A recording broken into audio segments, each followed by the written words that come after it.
Past பையனை பிடிச்சி நம்ம வலையில போடுவோம். சரி.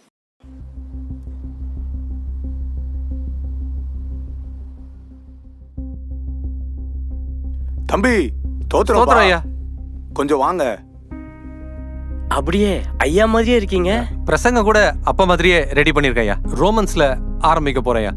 எக்ஸ்பாசிட்டரி ப்ரீச்சிங் தான் பண்ண போறேன். அங்கதான் பிரச்சனையே. என்ன பிரச்சனை? உட்காருங்க வாங்க.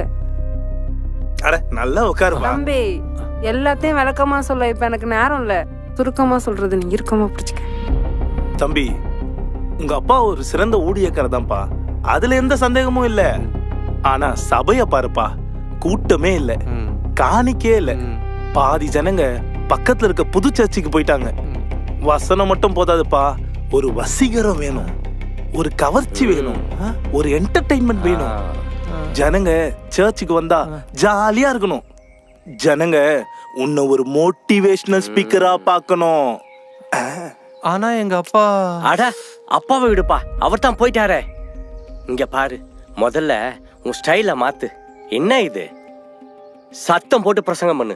அக்கினி அபிஷேகம், அற்புதம், அந்நிய பாஷை, பரலோக பயணம், ப்ராபசி, என்கவுண்டர், பிரேக் த்ரூ, இது அதுன்னு எதையாவது ஒன்று சொல்லிக்கிட்டே இரு. ஐயா நீங்க சொல்றது எதுவுமே. தம்பி, நாங்க சொல்றத நீ கேளுப்பா. மாசத்துக்கு ஒரு தடவை யாராவது அற்புதம் சோகம் கொடுக்கறவரு, ஒரு தீர்க்கதரிசி, இந்த ஸ்டைலான வொர்ஷிப் லீடர், அந்த பையன் பேர் என்னப்பா, அவனை வச்சு ஒரு மீட்டிங் நடத்து. ஐயா தீர்க்க தரிசனம்லாம் எதுக்கு? அதான் நம்மள வழி நடத்த ஆவியானவர் இருக்காரு, வேத வசனம் இருக்கு, இதுக்கு மேல என்ன தேவை? அட என்னப்பா எல்லாத்துக்கும் விளக்கம் கொடுத்துக்கிட்டு.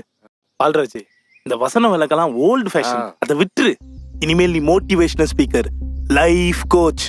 அதாவது வாழ்க்கையில எப்படி முன்னேறலாம், மேல வரலாம், எப்படி ஜெயிக்கலாம், ஜனங்க என்ன விரும்புறாங்க, எப்படி பணம் சம்பாதிக்கலாம், இததான் நீ பேசணும். ஐயா நீங்க சொல்றது எல்லாமே வசனத்துக்கு புறம்பா இருக்கு.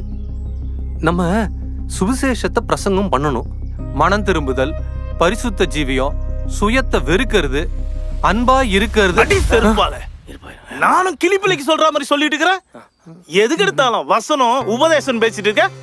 உங்க அப்பா இப்படிதான் பேசிட்டு இருந்தாரு, உனக்கு என்னத்த வச்சுட்டு போனாரு? நீ தங்குற வீட்டுக்கு வாடகை சபை தான் கொடுக்குது, தெரியும்ல. வர மாப்பிள்ள ஒருத்தரும் உன் தங்கச்சிய கட்டிக்க மாட்டான். எனக்கு காசு இல்ல, பிச்சைக்கார குடும்பத்துல எவன் பொண்ணு எடுப்பான்?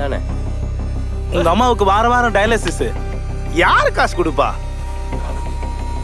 வசனம் வேதனை சுத்திட்டு இருந்தா நடுத்தெருக்கு வந்துருவேன். சபைய பிரிக்க எங்களுக்கு 10 நாள் ஆகாது. நல்லா யோசிச்சு ஒரு முடிவை சொல்லு. யோசிச்சு நல்ல முடிவா சொல்லு. உனக்கு என்னத்த வச்சுட்டு போனாரு? நீ தங்குற வீட்டுக்கு வாடகை பிச்சைக்கார குடும்பத்துல எவன் பொண்ணு எடுப்பான்? உங்க அம்மாவுக்கு வார வாரம் டயாலிசிஸ். இவன் அமைதியா இருக்கிறத பார்த்தா முடிவு எடுக்கிற மாதிரி தெரியல. சபையை பிரிச்சிடலாமா? ஐயா இப்போ நான் என்ன பண்ணோம்? இதுதான் நல்ல பிள்ளைக்கு அழகு. நல்ல ஊழியக்காரனுக்கு அழகுன்னு சொல்லுங்க.